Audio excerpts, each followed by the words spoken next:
szén-dioxidból szénmonoxidot állít elő megújuló villamosenergia segítségével.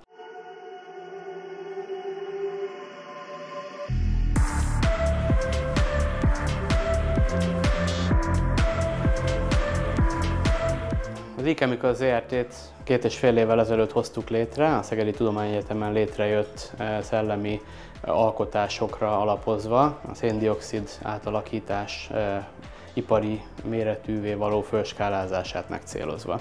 Az elmúlt 2,5 évben eljutottunk oda, hogy a laboratóriumban működő kisméretű reaktorokat 2 lépésben elvittük egy ipari környezetben működő funkcionális prototípusig, ami egy 20 lábas konténerbe van berendezve, és szén-dioxidból szénmonoxidot állít elő megújuló villamosenergia segítségével. Ez azért fontos, mert számos olyan nehezen dekarbonizálható ipari ágazat van, mint a vegyipar, acélipar, ammóniagyártás, cementgyártás, ahol nincs más lehetőség a szén-dioxid kibocsátás csökkentésére, mint megfogni azt a szén-dioxidot, ami keletkezik, és vagy elásni a föld alá, csúnyán mondva, vagy pedig valamilyen hasznos terméket létrehozni belőle. A szénmonoxid egy ilyen hasznos termék, mind az acélipar, mind a vegyipar számára.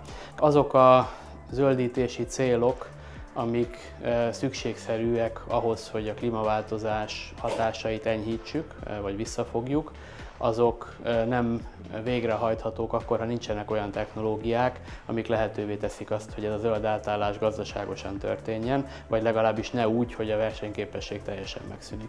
Ehhez szükség van új technológiákra, ez is egy olyan új technológia, ami lehetőséget ad a gazdasági szereplőknek arra, hogy miközben csökkentik a szén-dioxid kibocsátásukat, értéket is teremtenek, ezáltal gazdaságossá téve a zöld átállást.